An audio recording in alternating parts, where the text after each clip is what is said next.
Frances B. Nobles lives in Dartmouth. She is a retired paralegal who loves dogs and writing. Frances's debut novel is She-Wolf in the Shadows. She is currently pitching her second in the series, She-Wolf in Plain Sight, and writing her third, She-Wolf in Absentia. She is searching and drafting Overlooked, a work of creative nonfiction focusing on an old grisly Halifax murder. Frances is published by Crystal Publishing, Fort Collins, Colorado. So I'm here to talk a little bit about my experience with traditional publishing.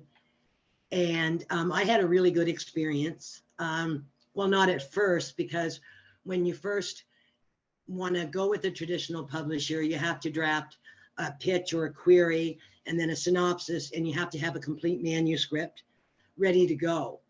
So then after you do all those things, then you've got to prepare yourself for all the rejections or the silence, because a lot of traditional publishers, they don't like it. They just move on. So I had a lot of experience with pitches, which some publishers call queries, and synopsis. So if anyone has any questions, just let me know. So once the publisher decides they want to publish your novel, they'll send you a contract. And with the contract, there's usually an advance. For some first-time authors with a really small publishing house, it's nothing. But standard is $500 to $10,000. And that depends on a lot of things: the size of the publisher, how much money they have to spread around, how well they think your book will do, the subject matter. They take all that into consideration and they come up with a number. Even though the contracts are standard, I never sign one without having my lawyer look at it and just let me know that everything's all right. So once you do that and you get that far and you return the contract, and now you've got all kinds of money in your bank account, hopefully, you're going to start getting editor's notes from the publisher. First, they're going to let you know you're in our calendar and we're going to start to work with you. So for the first 90 days, you're going to do, or they're going to do, what they call a developmental or content edit. And then you will get all the notes from that editor. So you'll have to, I always say, look at your notes with an open mind. They could be right or they could be wrong. If I agreed with them, I would make the changes. If I didn't, we would discuss it and for, further analysis, I guess. And then we'd make another decision whether I was going to do any of those further edits.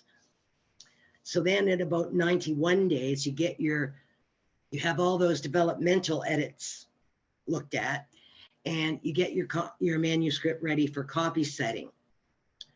So then you send the manuscript to the copy setter, and this is when you start, or your publisher, depending, sometimes it's both of you, will start contacting industry professionals looking for puff quotes. And a puff quote is a very short review of your book, something that some genres, not all, but some, put on their cover. And the best one I ever read was, I laughed, I cried, it took me through all the emotions. Boy, did I want to read that book. So then your publisher will do all the admin for you. They will register your copyright in your name, and they will purchase your ISBN. If they're American, they pay $125 for each ISBN, or I think it's around $100 if you buy them in packs of 10. I understand that publishers in Canada get them for free. And you have to remember too that your publisher is getting you 3 ISBNs if you have 3 separate, like if you have an electronic copy, a paper copy, and an audiobook, then you need 3 different and distinct ISBNs, one for each book. So they'll do all that. So after that, you're starting to get your copy editing notes back. And then it gets sent to the line editor. And it can go to professional proofreaders at this time also.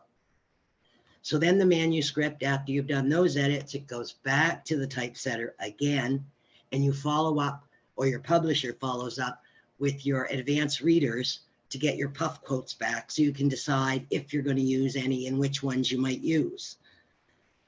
So then you get your first round of Galley proofs, of typeset proofs to read. So you would go through that, and that's now from writing your book, you're 141 to 155 days out from that. Okay, so then you've got to prepare your front and back matter. That's your dedication, acknowledgments about the author blurb, and you get those all ready to go. And it's a good time to upload your book to your website and to Goodreads. So then at 156 to 165 days out, now you've got your second round of Galley Proofs. And these are the really super important ones, because this is a time when you really can't make any substantive changes to the manuscript. They're mostly more housekeeping things. So then you finalize your back copy, then you work with your designer to finalize your cover, and then everything gets uploaded to the distributor. So now the distributor has it and it's ready to go out to the public, and it's been 190 days since you finished writing your book. And that's why when you send it to a traditional publisher, it can take longer than if you do it yourself, because you're not the only book they're publishing, and they put you in the calendar. Well, they might want to do the book, but the 2023 calendar may be full now. So they'll say, we'll put you on our 2024 calendar. So now you may have to wait another 6, 7, 8, whatever months for the 2024 calendar to open up, and then you'll be put on that. One thing people have asked me is, well, what about your copyright? And there's two people kind of own the book in a way, because you own the copyright to the words, to the story, but your publisher owns the publishing rights. So they can put, like Ian Hamilton's publisher, Annecy, they put a thing in the front of the book that says nobody can reproduce this in any form or method without their express written permission. My publisher doesn't do that. She lets me put my words wherever I want, but she does own the publishing rights until they expire. So I've already mentioned some of the perks, like the publisher getting your ISBNs and your copyrights, and of course they hire and vet all the professionals, and they're usually people they've worked with before, so they know their work. Also, when you're traditionally published, even if your book is just average, sometimes you stand a lot better chance of being accepted to certain organizations or contests or for awards. They accept indie authors, but they just make them meet a higher threshold. Like they might demand that you have something published in a periodical or a magazine or something to show them. And when you go with the traditional publisher, you have no monetary losses. I mean, we all heard what happened to Robert, and that was really high, $10,000, because to put a book to market is $5,000 in American money and $6,700 in Canadian.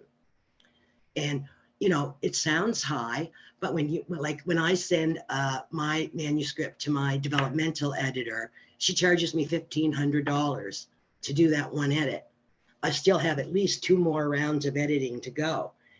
So it's not hard to see how the $6,700 disappears when you start hiring cover designers and proofreaders and all those people.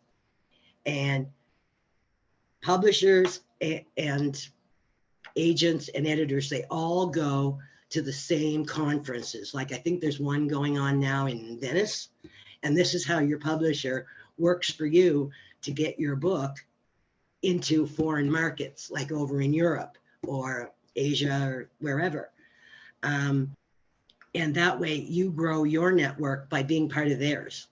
The one thing I do have to say is that agents and traditional publishers, they don't contact you unless you have queried them or pitched them or made some kind of an opening with them. And then they will come back to you. But to just get an offer out of the blue is very suspect. I wouldn't say don't investigate it, because it is an opportunity, but view it with a jaundiced eye, just to make sure that everything is on the up and up. And the last thing I would tell people, no matter how you publish your book, whether you do it hybrid or you publish it yourself or you go to a traditional publisher, you have to do what you feel is right for you and for your work. And once you've done that, that's all you can do. And once you've written it and queried it and submitted it, it's done. So now you can go on to your next book. And that's really all there is to traditional publishing. Does anybody have any questions? I have a couple of questions. First of all, thank you for the nice presentation on traditional publishing. How many different publishers did you send your work to roughly before you were accepted by this particular one? Did you do a lot of simultaneous submissions? Did you do them like individually? What was your approach to getting your book out? Well, I think I did about a dozen.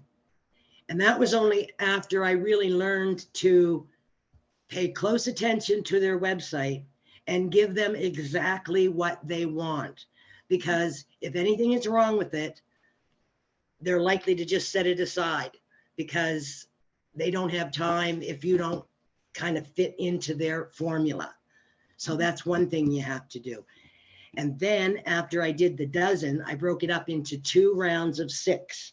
And I got 6 publishers and I sent it to them. And then the next week I took the second 6 and I sent it to them. And then I got rejections. I got a lot of rejections until finally somebody said, listen, we want to publish your book. But that's the way I suggest doing it, is that you do simultaneous submissions. It's the best way to get your work to the most publishers. I have another question. I don't want to hog the floor here, and I don't want you to give me an amount at all, but did you receive an advance with this publisher? Yes. And have you worked off that advance in royalties already or no? It doesn't work that way, Elizabeth.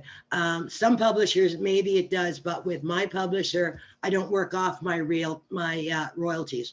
I get royalties whether they recoup the cost of the book or not. Oh, that's interesting, because everything I've heard is they give you an advance and then they don't pay you again until they've matched that advance with royalties. I've heard that too. Yeah, I have. I've heard that too. You give $500 and they wait to get $500 back from your book, and then if you make 501, you get the dollar, right? That's when it starts. That's the way some publishers do it, but my publisher doesn't do it that way. They advance the money and they take the risk. That's the nice thing about a traditional publisher. The risk is all theirs. You're not really risking anything but your time and your artistic talent if you're not accepted, but you're not wasting any money. You're not throwing any money at anything. But yes, I checked with my publisher. I said to her, I said, so how long will it be before I work off my advance? And she said, you're not working off your advance. That is yours. That I paid you that for the right to publish it. So when I signed over the publishing rights, they gave me the advance. Okay. That's what the advance is supposed to be for, Elizabeth. It's for the right to publish your book. I know, but I've heard the opposite with new writers. That's all. That was just something I was throwing out there. I had heard that you have to maybe with some new writers that could be the case. And you were a new writer. You didn't have any of it. It wasn't my experience. No. Lori has a question for you. You just told me the kind of information that I've been walking on for so long to make a decision that I feel I can live with. I wanted to know the details, which you've explained, of getting a book bought or prepared. All I want to do is I want to write for the rest of my life, which is a minimum amount of time. And it's allowed me to write books, write stories that people so far have enjoyed. That's all I want to do. I don't want to go through any details of passing it around the world. I have my own way now, and a number of occasions, I'd say a good 25 people or 20 to 25 people I gave my stories to, because I can redo them, and I say, you read it, I'll be back in a week. If you liked it, tell me. If you didn't like it, tell me that. And each time, it's all been very, very positive. These people here have given me the power to get out of bed, to write my stories, to take them in. I'm going to continue to do what I'm doing, and I'm glad that you said at the very end what a person should do. Just continue to write them and enjoy it yourself. So I'm glad to know now what would be involved. Francis, I'm just wondering how long you've been doing this professionally. I started writing in 2017, and my contract began in 2019. Oh, great. So I wrote for 2 years before I got, I don't know if you'd call it a professional contract, but a traditional one. Francis, do you know who owns the rights if somebody wants to create a film out of your novel? Do you own the rights, or does that have to go through the publisher? No, the publisher is only they only, well, it depends what your contract says, Tracy. If it says that they want to own all these different rights, it's up to you whether you give them or not.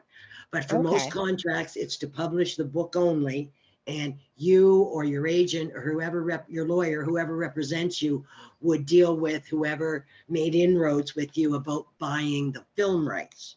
And there's two different film rights. There's movie rights and there's television rights.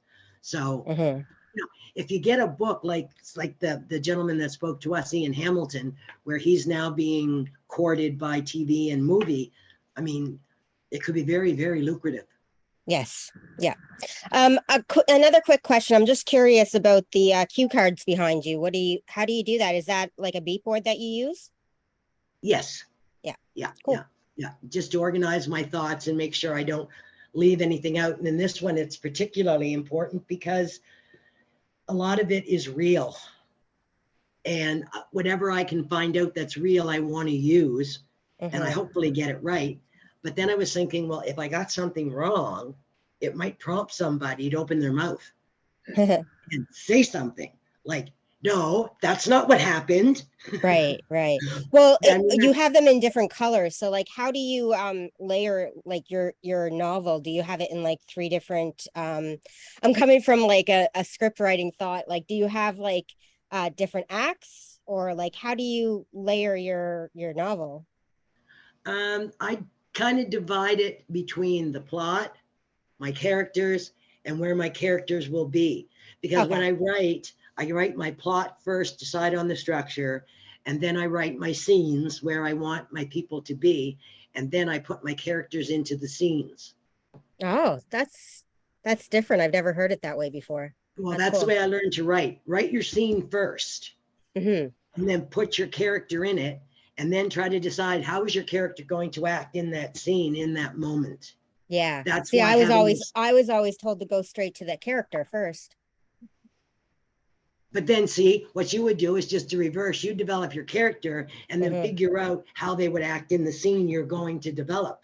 Yeah. We're just doing it the opposite way. That's pretty interesting. Same thing, opposite. Yeah. Yeah. That's interesting. Thank you. I was just wondering, you said you paid for a developmental editor. Is that before you sent it to the publisher? Is that one of their editors? No, that was before I sent it to the publisher. And do you still do that now, since you've already had a book published? Do you bother with the developmental editor, or just? Oh yes, I do. I do that. It's part of my process. I wouldn't feel confident or comfortable sending it to a publisher. I mean, especially if they have an intake editor they can be really tough without having it at least edited once. Okay, thanks. So, Francis, this developmental editor that you hired on your own, what sort of feedback did they give you on your book? Was it the way it was structured? Was it the characters weren't developed enough? Was it? It's basically all of those things.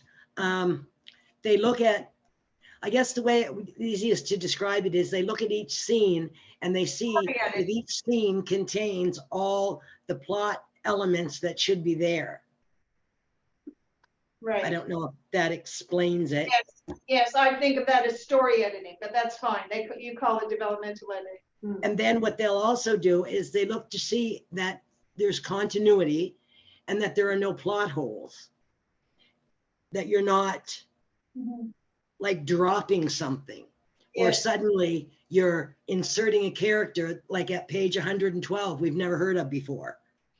You know, they'll bring that out and they'll say, well, you know, maybe you should pull that character in sooner, or maybe you don't need them at all. They're like a C character, get rid of them. They'll tell you things like that too. Has your publisher helped you get international recognition for your book? I mean, outside of, well, your publisher's in the States, right? So where is your book primarily being marketed? In the States. They don't come up here very much. I'm just curious, Frances, from the time you got the offer to the time you basically handed the book off and like wiped your hands clean of it and could continue on a different book, what's the time span of that? About 18 months. Okay. How do you find an agent and a developmental editor? And you have to pay for these up front before you even approach the publisher, right? If you want to have your work edited before you approach the publisher, yes, you would have to pay for that. Okay, and do you have to have an agent? For the big five, yes, except some of their imprints, but most of the other publishers will state whether they're accepting unsolicited. Unsolicited. Yeah, okay. on their website. Okay, thank you. Frances, when you described what the process and what your publisher was paying for, it sounded like the publisher is putting up front several $1,000s. Yes. So they must have a process that they think they're going to use to recoup that money. I assume they do. Yeah, but well, that's my question was, do you know what they're doing to try to, you know, how they think they're going to make their money back? They have a marketer, and they give it to the marketer, and then the marketer does whatever the marketer does with it. So, I mean, it's out of my hands. Yeah, so you haven't worried about that. No. No, because your book doesn't sell big on Amazon, so they must be making their money somewhere else. I would assume it was from print. So they must have some kind of a distributing network that distributes to this. Yes, and I mean, I have sold a ton of paperbacks. Oh Lord, just a Superstore alone. I mean, it's been crazy. I think I've ordered 3 times now. I've had to get three orders of books just for my own personal use and like for the libraries and stuff. Because I mean, some authors donate to libraries, but other authors know that libraries have a budget and they'll buy them.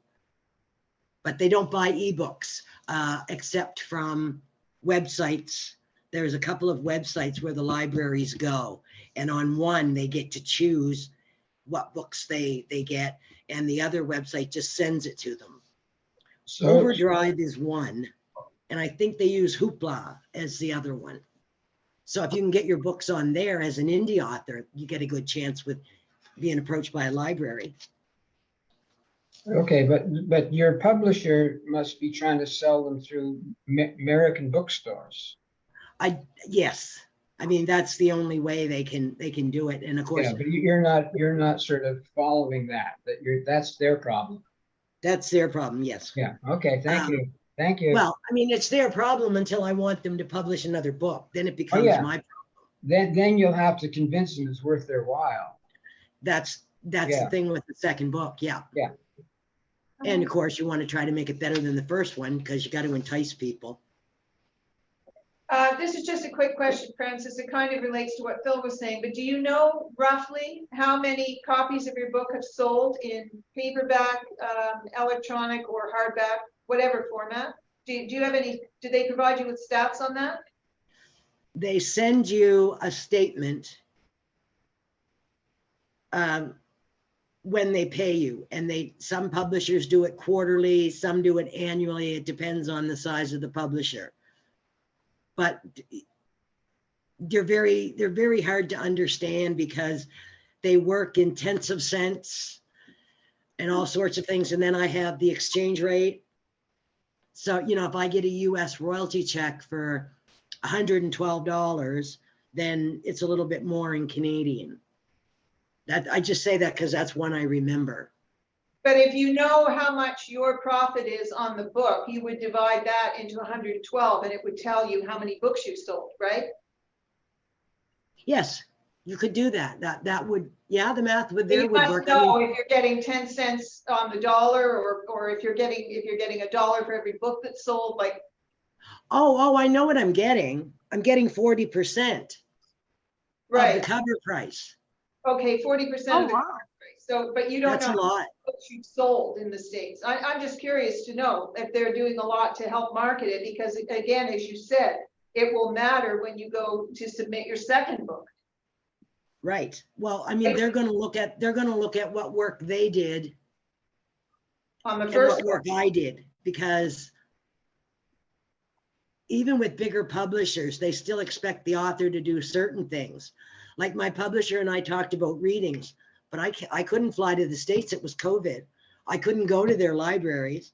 The best I could do was get a review in the Midwest Book Review, which goes to all the universities and schools and libraries and those kind of institutions.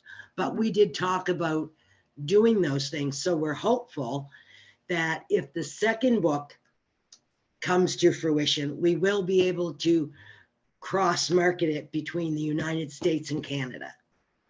But you mean you can't do your own marketing here in Nova Scotia, like go out to places and have readings and have your books for sale like some indie authors do in our group? Yes, I could, but it was during COVID, my book came out, so there were no readings, there were no book signings at that time. And you have a small window of opportunity for that, because once your book's a year old, it's too late for signings and readings Okay. of a new work. I mean, First of all, what is ISBN? Oh, it's the ISBN. international, So oh my God, I can't remember the S, but it's book number, International Scholastic Book Number or something like that. And all anyone has to do is enter that number and everything about your book will pop up. And you mentioned the 5 big publishers. Who are they? Okay, there's Penguin Random House from Germany, and they're owned by a family called Bertelsmann. Then there's Hachette Livre, which is also known as Hachette Book Group, and they're in France and the United States, and they're owned by a company called Lagardère Group. HarperCollins is in New York City, and they're owned by News Corporation. Macmillan Publishers is in Germany, and they are owned by Holtzbrinck Publishing Group, and Simon & Schuster is in the USA, and they are owned by Viacom CBS. And all of them have imprints under that publisher. They're smaller, almost like a little smaller publishing group that does specific genres. So if you're mystery, with one publisher, you may be a particular genre or a particular imprint. But if you write romance, it'll be the same publisher, but a different imprint. And it's always good to look them up, because even though they don't accept unsolicited manuscripts, their imprints, some of their imprints do. Okay, thank you very much. The ISBN, the second letter S is standard. There we go. International Standard book number. We got it. Thank you, Phil. Welcome. Thank you very much, Francis. We really appreciate you coming to talk to us. Yeah, thank you, Francis.